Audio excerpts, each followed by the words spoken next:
Desperate to flee Taliban rule, Afghans are resorting to this, grasping at U.S. military aircraft and risking their lives. Some hung onto the wheels and fell to their death. Those left behind could only watch in horror. The chaos at Kabul's airport a sign of the distress over what's ahead. With Afghanistan's land borders under Taliban control, thousands crowded onto the tarmac. No visible security or any semblance of order. They scaled the walls around the airport and jumped over barbed wire. Many rushed to the airport to find only disappointment and frustration. It's very, very bad situation and people is in chaos. Western nations, including Canada, scrambled to organize evacuations as British citizens and embassy staff were among the lucky few getting out. The helicopter is flying very down on the ground, trying to scatter people, to scare and scatter people. The Americans temporarily shut down all flights in an effort to regain control. They struggled, though, with 6,000 American troops being sent to the airport. They opened fire and killed some they considered threats. Just outside the airport, here's what the people are fleeing. Taliban militants back in control and showing it with firepower. Most Afghans can't leave. Facing an uncertain future their country now can't escape. Thomas Daigle, CBC News, Toronto. On August 15, 2021, the Taliban took over Afghanistan's Kabul, led by their supreme leader, Habatullah Akhundzada. The Afghan president fled the country. Almost all of Afghanistan is now under Taliban control. It marks the end of an era. America's longest war is now over, and America lost. More than 2,400 U.S. military personnel and nearly 50,000 Afghan civilians died in a 20-year war, in addition to tens of thousands of casualties among U.S. contractors, the Afghan military and national police, insurgents, and others, according to the Cost of War Project at Brown University. It happened fast, stunning the world and leaving many in the country racing to find an exit. But even among those surprised by the way the end played out, many knew the war was destined to end badly. According to some experts, the seeds of disaster were planted back at the war's very beginning. The wrenching scenes at the Kabul airport and the justified fears of what will happen to Afghans under a new round of Taliban rule have formed the backdrop of a heated national conversation about what the United States should or should not have done in Afghanistan. Much of the criticism has landed at the doorstep of the Biden administration for a poorly planned withdrawal that has left U.S. citizens and Afghan allies at risk. Some aspects of the immediate crisis might have been averted if evacuations of U.S. personnel and Afghans who work with the U.S. had started sooner, and the administration clearly underestimated the speed at which the Afghan security forces would collapse in the face of the recent Taliban offensive. But even if the U.S. exit had been better planned, the Taliban takeover would have occurred sooner or later, with harsh consequences for the people of Afghanistan. The short-term priority must be to evacuate U.S. personnel as quickly as possible and to provide safe havens, including visas and financial support, for Afghans fleeing the Taliban. Soon after the American war in Afghanistan began in the aftermath of the 9/11 attacks, the U.S. government struggled to answer exactly why the military was there. In the very beginning, the goal was relatively clear: to capture the perpetrator of the attacks, Osama bin Laden, but almost immediately, the goals became murkier and more complicated. Why do people participated or involved in violence? There are two reasons or angles in answering the question to why people participate in or involve themselves in violence. First is for offense and second is for defense. Violence is intrinsically part of political behavior or in politics. Then and now we have lines and lists in our history as evidences to prove that violence is always there. It is always present in approaching politics. I'm not justifying any act of violence or saying that it's okay to participate in violence since it has always been part in politics. What I mean to say is that people participated or forced themselves to be involved in violence as an answer or a behavioral approach to something. So again, people participated in violence either for offense or defense. Offense in a sense na we have terrorism as form of violence just so a group could achieve their political goals by instilling fear to the public. Idaan sa dahas to control the people as a means in achieving whatever they want to achieve.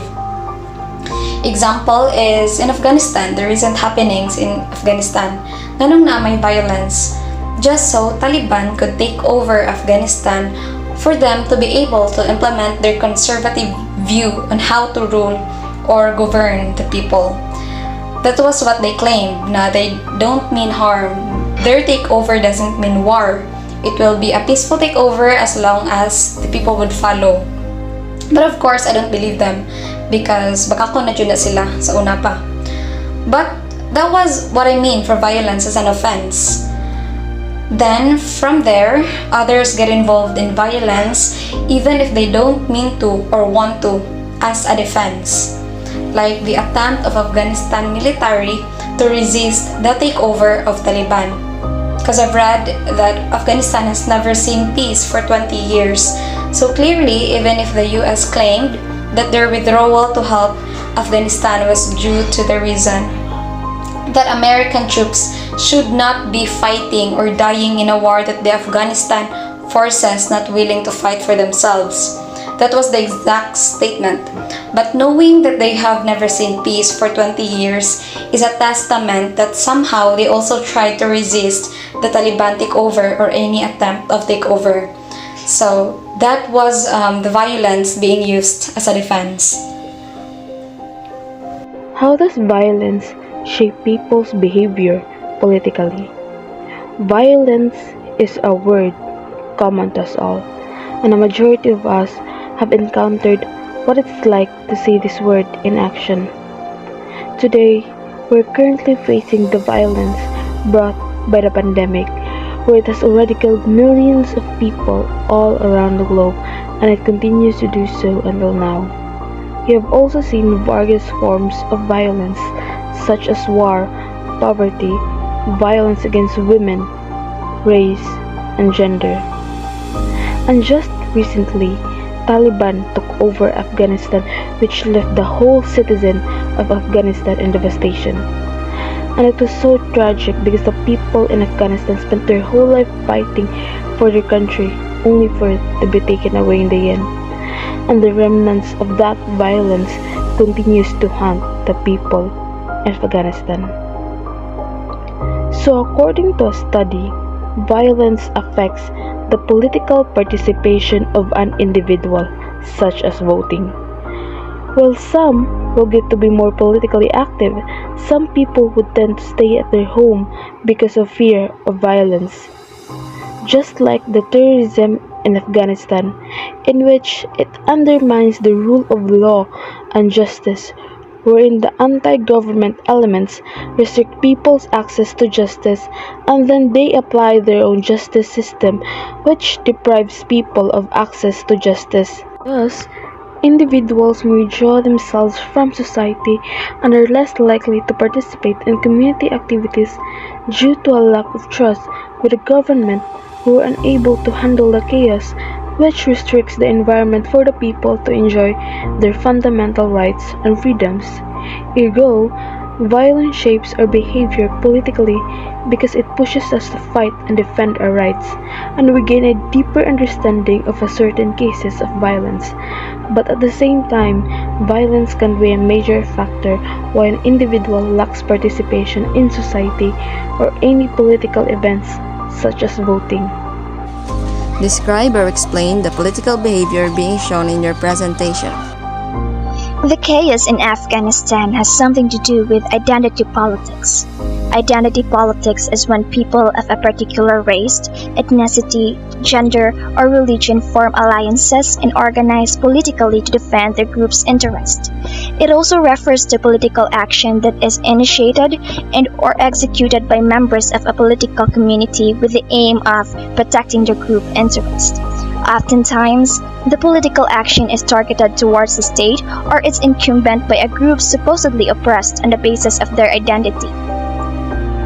The Taliban arose in 1994 amid the turmoil that followed the withdrawal of Soviet forces from Afghanistan in 1989.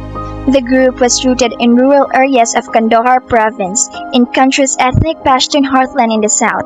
In 1996, the Taliban declared an Islamic emirate, imposing a harsh interpretation of the Quran and enforcing it with brutal public punishments, including floggings, amputations, and mass executions, and they strictly curtailed the role of women, keeping them out of schools. They also made clear that rival religious practices would not be tolerated. In early 2001, the Taliban destroyed towering statues known as Great Buddhas of Bamiyan, objects of awe around the globe. The Taliban considered them blasphemous and boasted that their destruction was holy.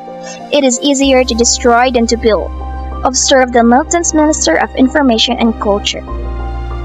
There was a framework of modern government, including ministries and a bureaucracy, but at the street level, it was religious edict and the whim of individual commanders that dictated everyday life for Afghans. This is the reason why most people, especially women in Afghanistan today, fears the return to power. The chaos there also has to do with collective political violence that involves destructive or constructive attacks by a group within a political community against its regime, authorities, or policies.